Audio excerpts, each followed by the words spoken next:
Ya, lalu apa saja kebijakan PLT Gubernur DKI Jakarta Sumarsono yang dinilai mengubah arah kebijakan Gubernur DKI sebelumnya Basuki Cahayapurnama? Berikut pemaparan dari Rifai Pamone. Silahkan Rifai.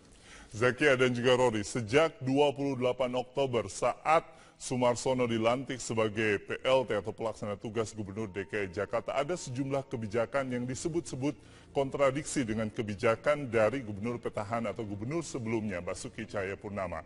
Lalu apa saja kebijakan tersebut? Tidak hanya yang baru saja kita dengar tentang rotasi pejabat dan juga sejumlah pegawai di setiap eselon di DKI Jakarta, namun ada beberapa di antaranya. Kita mulai dari perubahan nilai dari anggaran pendapatan belanja daerah DKI Jakarta 2017. Di masa Basuki Cahayapurnama menyusun anggaran ini, totalnya mencapai 68,76 triliun rupiah. Dan kemudian di masa Sony atau Sumarsono, akrab disapa Sony, naik 4,5% menjadi 70,29 triliun.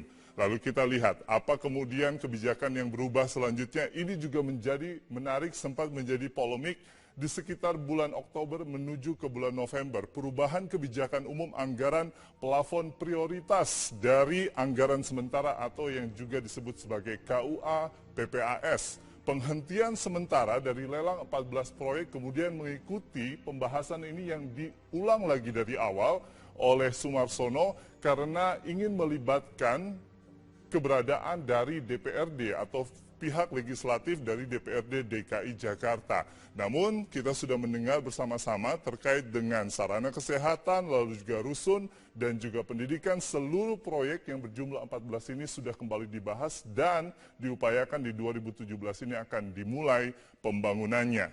Kita lihat lagi apa yang kemudian menjadi kebijakan yang kemudian disebut-sebut sempat menjadi polemik adalah penyaluran anggaran Badan Musyawarah Betawi atau BAMUS Betawi.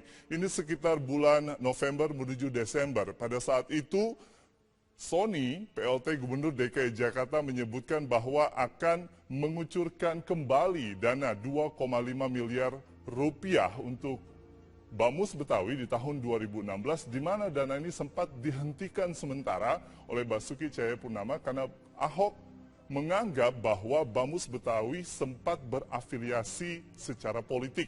Nah, kita lihat apa yang kemudian disebut oleh Sumarsono di dalam lanjutan kasus ini adalah akan mengedepankan komunikasi dengan BAMUS Betawi, bahkan dalam APBD DKI 2017 akan menganggarkan kembali tidak 4 miliar seperti di tahun 2016, namun angkanya naik lagi menjadi 5 miliar rupiah untuk BAMUS Betawi.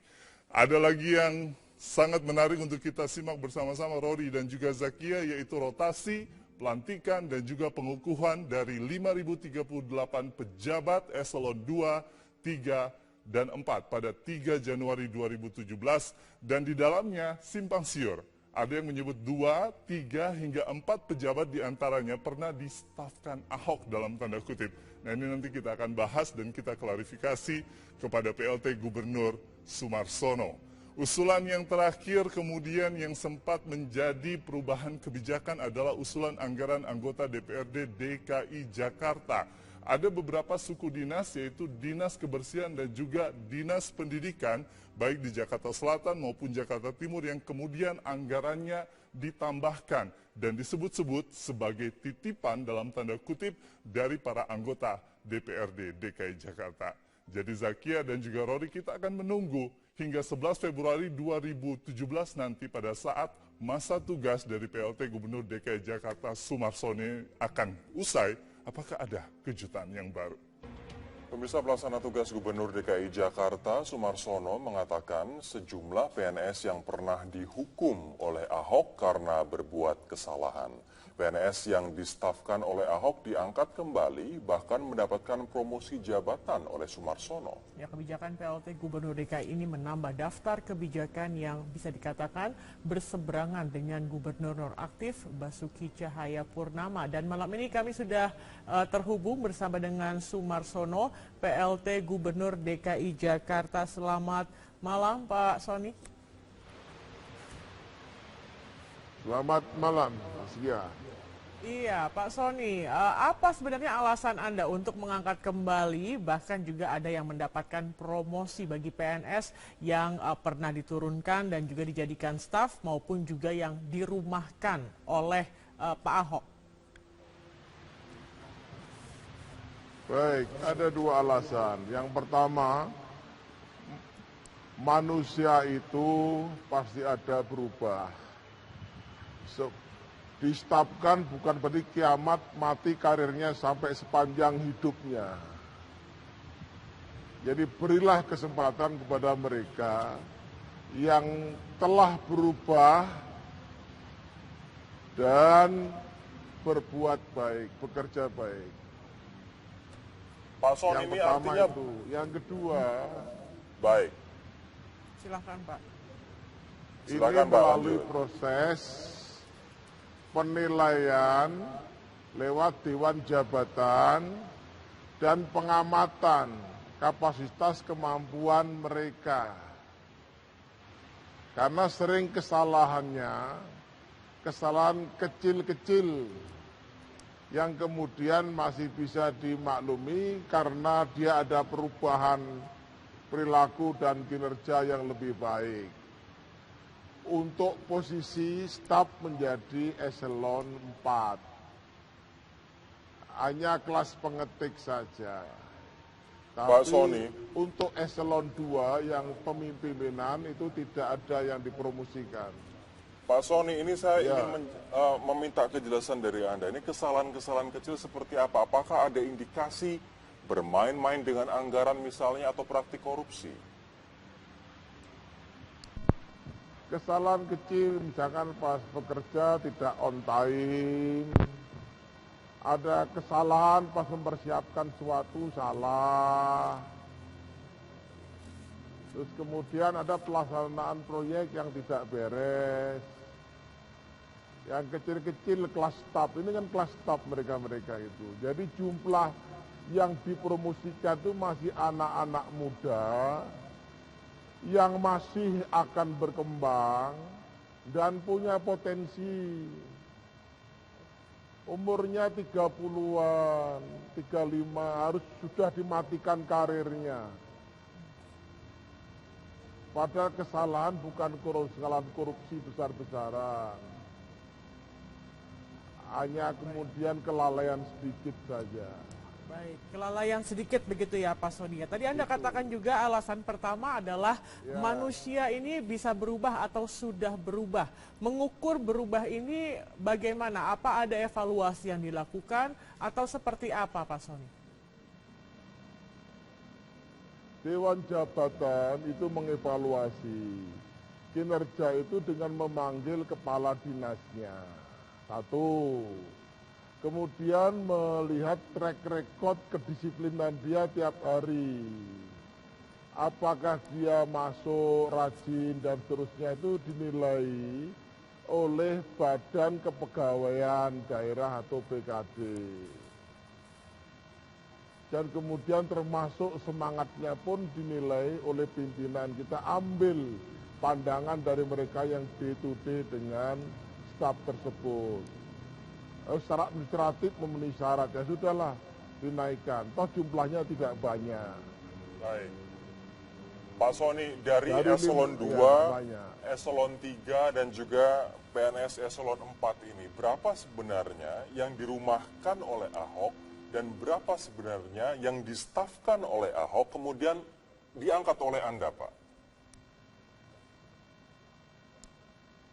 Saya nggak banyak, cuma sekitar 24. Itu hanya level eselon 4. Kalau ada eselon 2 diangkat lagi paling menjadi eselon 3. Eselon 3 diangkat menjadi eselon 4. Ini dirumahkan Yang atau dulu. distafkan, Pak Sony? Bukan distafkan, kalau dirumahkan ya tidak bisa diangkat karena diberhentikan. Kalau dirumahkan, stop selamanya. Baik, ini artinya adalah mereka yang distafkan saja yang Anda angkat kembali atau beri promosi begitu ya? Betul, 100% ya. Baik, Pak Sony, ini apa jaminannya bahwa pengangkatan para PNS yang distafkan ini bebas dari praktik jual beli jabatan, Pak? Ini yang kemudian dikhawatirkan oleh masyarakat, Pak Sony. Iya, kita bangsa ini harus berpikir positif. Kita sedang dilanda penyakit curiga mencurigai. Nah, saya berikan jaminan 99,9% penataan personil di DKI Jakarta bersih, bebas dari suap menyuap. Kalau ada ditemukan bukti, saya mengetahui hal itu, maka yang bersangkutan akan kita batalkan pengangkatannya, dan pegawai yang bermain-main akan kita berhentikan. Saya tunggu laporan masyarakat ya.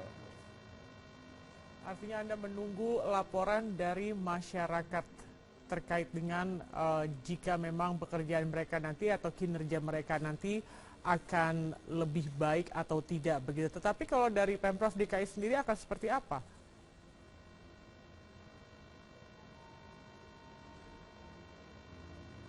Kok nggak dengar Iran? Halo? Iya, Pak Sony bisa mendengar suara saya, Pak Sony? Ya, sekarang oke, saya bisa dengar lagi. Oke, baik. Tadi Anda katakan menunggu laporan masyarakat, tetapi ketika Anda sudah mengetahui bahwa ini pernah distafkan, harusnya juga ada lebih aware lagi terhadap kinerja dari PNS ini. Ada tidak yang akan dilakukan oleh Pemprov sendiri? Yang saya tunggu laporan masyarakat, kalau ada mencurigai dalam proses penataan ini ada transaksi, ada sogok menyogok, ada yang nggak benar, silahkan langsung lapor kepada gubernur. Nah, itu posisinya. Kalau kinerja itu pasti diukur, ada ukurannya sendiri, ada sistemnya sendiri. Yang jelek akan tergusur otomatis.